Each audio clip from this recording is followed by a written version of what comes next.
Fit-tielet seduta tal-inkjesta pubblika dwar l-inċident li ħasat il-ħajja ta' Ġan Paul Sofija fl-inċident fuq sit ta' kostruzzjoni fiż-żona industrijali ta' Kordin fit-3 ta' Deċembru li għadda kien imiss li jixet il-kap eżekuttiv tal-Malta Industrial Parks Karla Zoppardi.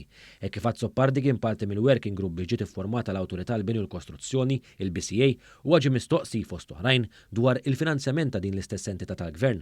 Għad Zoppardi spjega li fl-ewwel sena tagħha l-BCA talbet budget ta' 18 miljun euro, madankollu ngħatat 9 miljun euro biex iċ-ċifra mbagħad bdiet tiżdied gradwalment. Sostna wkoll il-pjani biex jiġu ngaġġati numru ta' persuni fl-ewwel sena tiegħu fit-tmum ta' din l-awtorità kienu waqgħu lura minħabba li din kienet sena ta' elezzjoni.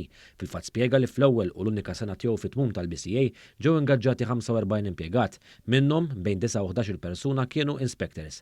Bħal perit David Xwiref f'xhieda separata quddiem l-istess bord tal-inkjesta għad Zoppardi pponta wkoll lejn in-nuqqas ta' persuni kompetenti fis-suq biex jiġu ngaġġati mal-BCA. Mistoqsi fuq l-obbligu tal-polza ta' assigurazzjoni fuq xogħlijiet li jkunu għaddejjin, għad Zoppardi li din importanti ħafna u li hemm diversi metodi favur polos ta' assigurazzjoni disponibbli. Spjega wkoll li kien jikkompila rapport kull xahar bbażat fuq l-ispezzjonijiet li kienu jsiru u tenna wkoll li dawn waslu biex numru ta' każi tresqu quddiem il-qorti. Quddiem il-bord tal-inkjesta xedet ukoll l-ewwel chairman tal-BCA, il-perit Marja Xkembri Grima, li kienet irreżenjat mill-kariga tagħha.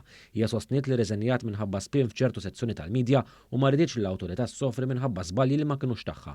Brabta ma' allegazzjonijiet ta' konflitt, Xkembri Grima sostniet li qatt ma kien hemm konflitt interess, madankollu ma rridix li l-perċezzjoni ta' konflitt tkompli tippersisti. Brabta ma' numru ta' uffiċjali li jispezzjonaw is-siti ta' kostruzzjoni fih dan il-BCA, Xkembri Grima sostniet li sa frar tal-2023 kien hemm 21 uffiċjal.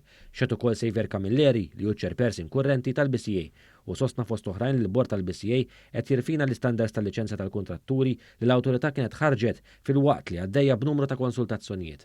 Aċċenna wkoll għall-obbligu tal-liċenzja tal-kontratturi li permezz tagħha min ma jkunx konformi jkun suġġett tal-multi kbar. Jesmond Muscat li kap eżekuttiv tal-BCA minn Ġunju tas-sena li għaddiet spjega li fi żmien tiegħu fil-kariga l-uffiċjali li jispezzjonaw is-siti żdiedu b'10. Mit-total ta' 21 uffiċjal għal 17 minnhom ikunu kuljum iterqu s-siti tal-kostruzzjoni.